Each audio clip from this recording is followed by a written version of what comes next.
Bismillahirrahmanirrahim. Assalamualaikum warahmatullahi wabarakatuh. Selamat pagi anak semuanya. Semoga semuanya dalam keadaan sehat dan keluarga pun dalam keadaan sehat. Pesan kami adalah jaga kesehatan, jaga protokol kesehatan, serta jaga sholat 5 waktu. Baiklah anak semuanya, dalam kesempatan kali ini kita kembali akan mempelajari mata pelajaran sosiologi kelas 11 pada pertemuan yang kedua. Minggu lalu kita sudah membahas masalah konflik sosial.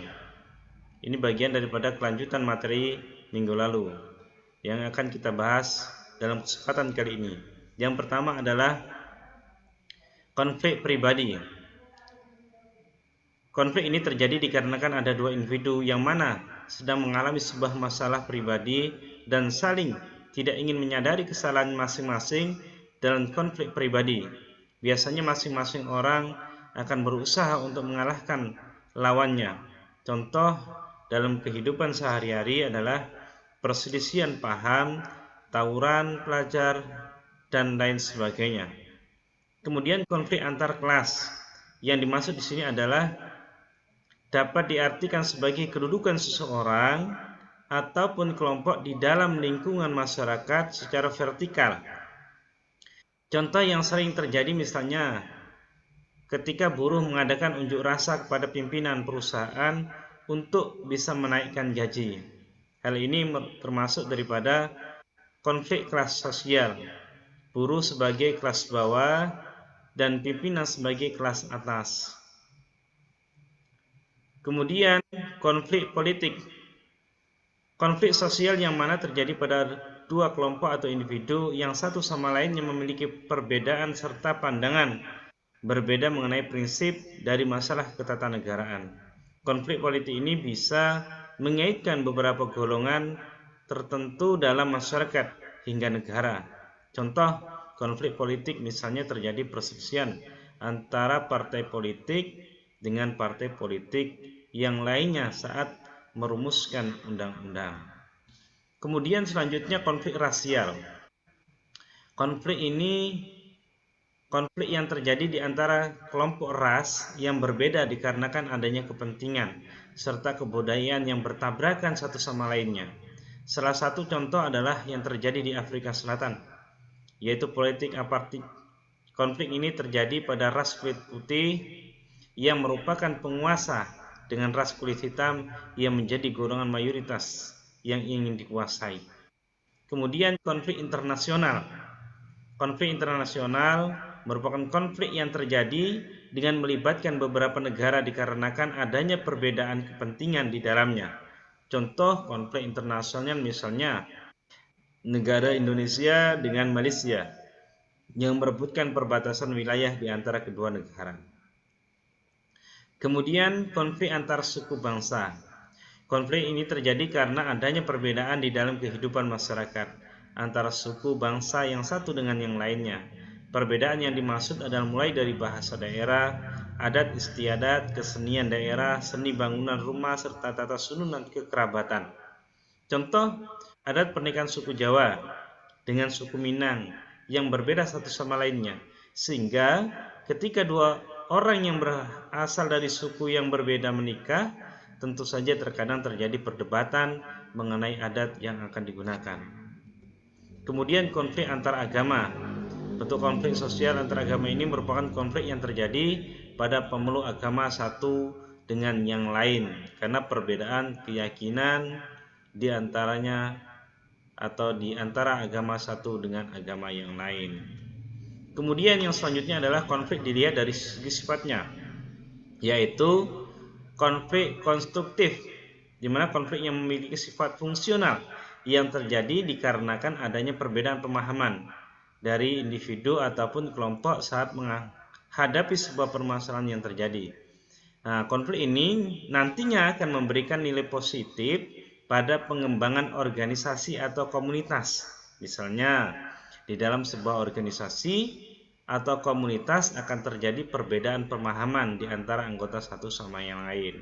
Nah, perbedaan itu sebagai ide perbaikan di dalam sebagai individu maupun kelompok organisasi tersebut. Kemudian kelompok destruktif. Konflik destruktif merupakan konflik yang terjadi dikarenakan adanya perasaan yang kurang senang, benci, bahkan dendam dari individu atau kelompok kepada pihak-pihak lainnya.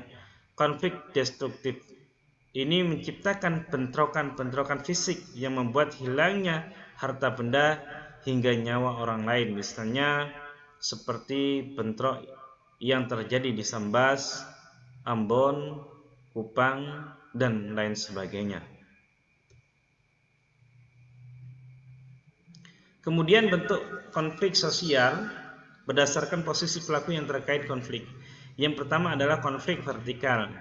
Yang dimaksud konflik vertikal di sini adalah konflik yang terjadi di antara komponen masyarakat yang berada di dalam sebuah pimpinan dengan karyawan yang ada di dalam kantor. Konflik ini terjadi dikarenakan adanya jabatan yang tidak sama. Contoh, karyawan yang berdebat dengan atasan kepala mengenai sebuah permasalahan di kantor. Nah, ini konflik vertikal antara kelas bawah dengan kelas atas, antara bawahan dengan pimpinan. Kemudian konflik horizontal. Konflik horizontal merupakan konflik yang mana terjadi di antara individu ataupun kelompok yang memiliki kedudukan yang hampir atau bahkan sama. Contoh konflik horizontal ini biasanya konflik yang terjadi pada anggota-anggota di dalam sebuah organisasi. Jadi contoh sesama anggota organisasi, kemudian sesama siswa, sesama karyawan, dan lain sebagainya. Kemudian yang selanjutnya konflik diagonal.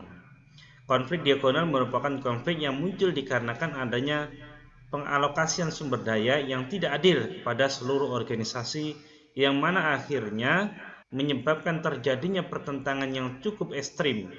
Contoh konflik diagonal misalnya GAM yang terjadi di Nangguru Aceh Darussalam. Kemudian bentuk konflik sosial yang berdasar pada sifat berlaku yang ikut dan berkaitan dengan konflik. Yang pertama adalah konflik terbuka. Konflik terbuka ini merupakan konflik yang kejadiannya diketahui oleh orang banyak atau masyarakat umum.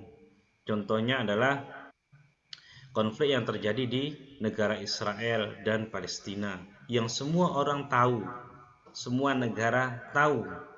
Nah, itu konflik terbuka. Kemudian konflik tertutup. Konflik tertutup merupakan konflik yang terjadi dan hanya diketahui oleh beberapa pihak saja, yaitu individu atau kelompok yang terlibat di dalam konflik tersebut. Contoh konflik yang terjadi dalam keluarga, tentu saja pihak lain di luar keluarga tidak mengetahui hal tersebut. Kemudian konflik berdasarkan bentuknya. Ada konflik realistis. Ya, jadi konflik realistis ini konflik yang terjadi dikarenakan adanya rasa kekecewaan dari individu atau kelompok mengenai perkiraan tentang keuntungan ataupun tuntutan yang ada dalam sebuah lingkungan sosial. Contoh dari konflik realistis ini misalnya karyawan yang melakukan mogok bersama dikarenakan adanya ketidaksetujuan dengan pihak perusahaan mengenai sebuah kebijakan tertentu, yang dimana itu merugikan daripada karyawan.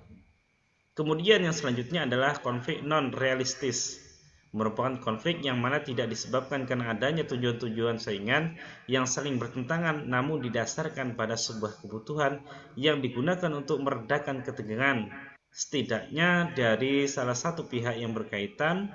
Contoh dari konflik non-realistis ini adalah penggunaan jasa ilmu-ilmu gaib yang digunakan untuk membalas dendam terhadap perilaku orang lain terhadap kita.